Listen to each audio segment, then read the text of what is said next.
نحمدہ ونصلی ونسلم علی رسولہ الکریم اما بعد فاعوذ باللہ من الشیطان الرجیم بسم اللہ الرحمن الرحیم الصلاۃ والسلام علیک یا سیدی یا رسول اللہ وعلی آلک واصحابک یا سیدی یا حبیب اللہ۔ کیسے ہیں احباب؟ امید کرتا ہوں آپ سب ٹھیک ہوں گے، جہاں رہیں خوش رہیں آباد رہیں۔ آج ہم یہ بیان کرنے جا رہے ہیں کہ مذاق کے طور پر اگر کسی شخص نے کلمہ کفر بک دیا یا کوئی کفریہ فعل کر دیا تو کیا آیا کہ وہ دائرہ اسلام سے خارج ہو جائے گا، وہ کافر ہو جائے گا؟ اس بارے میں ہماری شریعت مطہرہ کیا کہتی ہے اور فقہائے اسلام اس کے بارے کیا کہتے ہیں، تو سنیے۔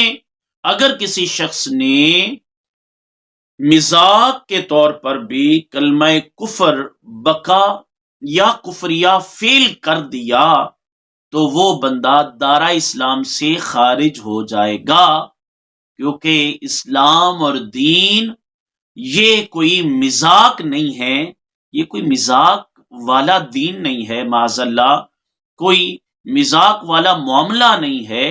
تو اگر کسی نے مذاق کے طور پر بھی کلمہ کفر بکا یا کفریہ فعل کیا تو وہ دائرہ اسلام سے خارج ہو جائے گا، اگرچہ وہ وضاحتیں کرتا پھرے کہ میں نے تو ویسے ہی مذاقاً ایسا فعل کر دیا، مذاق کے طور پر کر دیا، تو ایسا کرنا جائز نہیں ہے۔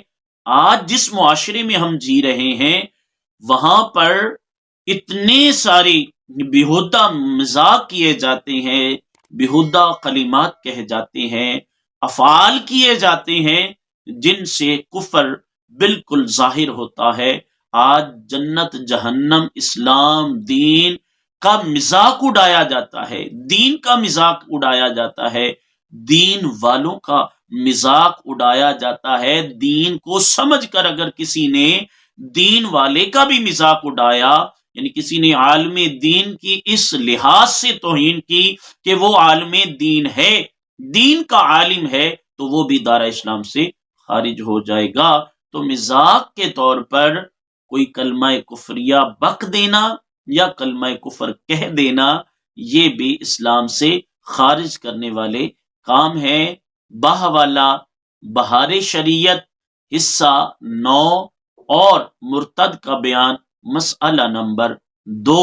امید کرتا ہوں کہ آپ کو آج کا یہ ٹاپک و مسئلہ اچھی طرح سے سمجھ بھی آ گیا ہوگا، اور آپ اس کو دوسرے لوگوں تک شیئر بھی کیجیے، اور تاکہ لوگ اس برے فعل سے بچیں۔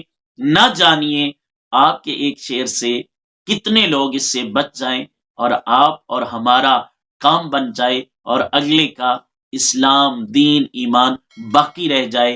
امید کرتا ہوں آپ کو یہ ویڈیو اچھی لگی ہوگی۔ اپنا بہت سارا خیال رکھیے، ملتے ہیں نیکسٹ ویڈیو کے ساتھ۔